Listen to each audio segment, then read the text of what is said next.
Dobrodošli na podcast Muzikološke priče. Danas ćemo se baviti biografijom i pregledom stvaralaštva Isidora Bajića. On je jedan od najpoznatijih vojvođanskih kompozitora, a rodio se u Kuli 1878. godine, školovao se u Novom Sadu. Studirao je kompoziciju u Budimpešti kod Kesslera. Godine 1901. postaje nastavnik Novosadske srpske velike gimnazije i organizuje čuvene koncerte besede sa horom i orkestrom. Bio je prvi profesionalni muzičar koji se našao na tom položaju i značajno je unapredio nastavu muzike. Predavao je teoriju muzike, elemente vokalne tehnike, nauku o instrumentima, muzičke oblike i istoriju muzike od početaka do Wagnerovog stvaralaštva, kao i životopis Kornelija Stankovića. 2 godine kasnije pokrenuo je Srpski muzički list, u to vreme jedini srpski muzički časopis, kao i Srpsku muzičku biblioteku, periodičnu ediciju kompozicija domaćih autora.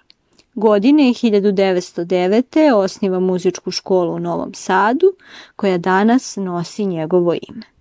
Komponovao je operu Knez Ivo od Semberije po istoimenoj dramskoj slici Branislava Nušića. Opera ima tradicionalne okvire, iako se naslućuje kompozitorova želja da stvori muzičku dramu, a ima i turske i srpske elemente. Radnja se događa za vreme prvog srpskog ustanka u Semberiji. Kulin beg provodi srpsko roblje kroz selo Kneza Ive, koji poziva narod da sakupi novac kako bi se otkupilo roblje.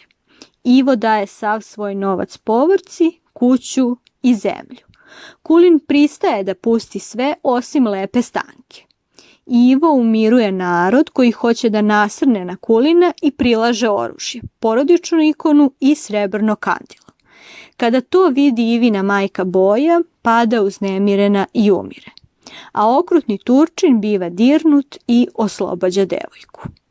Osim opere, Bajić je komponovao komade sa pevanjem, Seoska Lola, Čučuk Stana, Rakija, zatim operete, napisao je simfoniju Miloš Obilić, koja je izgubljena, uvertire, klavirska dela, neka od njih su Srpska rapsodija i album kompozicija, komade za violinu i klavir, solo pesme, od kojih se izdvaja ciklus Pesme ljubavi. Neke horske kompozicije su inspirisane folklorom, a pisao je i dela za tamburaški orkestar. Bajićeve kompozicije su dosta bliske narodnom duhu, toliko da su mnoge njegove pesme iz pozorišnih komada kasnije smatrane narodnim, a jedna od njih je i Srpkinja.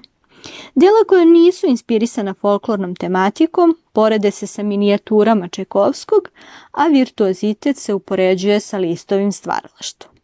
Popularnosti njegovih dela doprinosi izrazita melodijska invencija. Napisao je udžbenike Klavir i učenje klavira i teoriju notnog pevanja, a bavio se i melografskim radom. Preminuo je u Novom Sadu 1915. godine.